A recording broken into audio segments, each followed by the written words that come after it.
sizu bizga qadrli bo'lgan. Hozir mana bu tog' yonbag'irlarida shu bahor eng avji gurkiragan payt.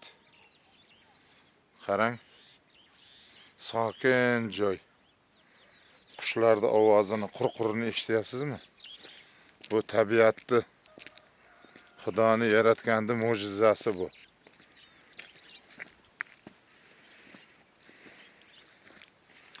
Bitta narsaga e'tibor qaratishingizni so'rayman. Mana bu ham karyer deyiladi. Qatlama tosh deydi. Mana shu qatlama toshdan uylarda poydevori, imoratlarda to'liq shundan bitiradi. Bu tomonda mana shunday qatlama tosh konlari ko'p.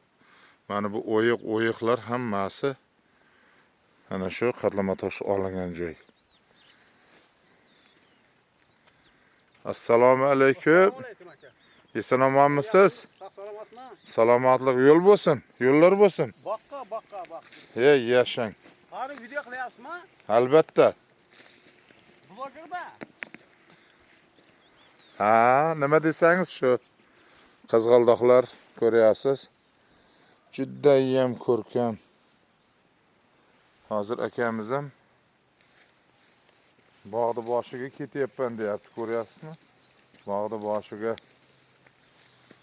mana qizg'aldoqni ko'rsatay. Chunki bu qizg'aldoq faslida qizg'aldoq eng qisqa umr ko'ruvchi o'simlik. Eng qisqa. Mana bularni qarang, qanchalik zo'r. Go'zallik. Mana shu bir oy 20 kun davom etadigan go'zallik butun yil davomiga yetib ortadi. Butun yil davomiga. Manzaraga qoyilmisiz, yo'qmi? Manzaraga qoyil qoling, hurmatli obunachilar, kuzatuvchilar, hamyurtlar, manzaraga qoyil qoling.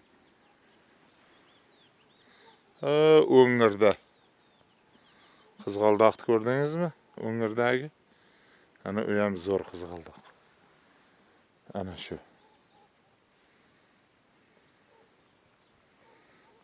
Bu soyda ichidan chiqib nargi soyga ulashadigan joyda.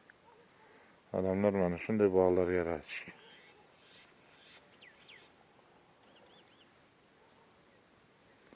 Ana o'zimizda qizg'aldoq bu yerda.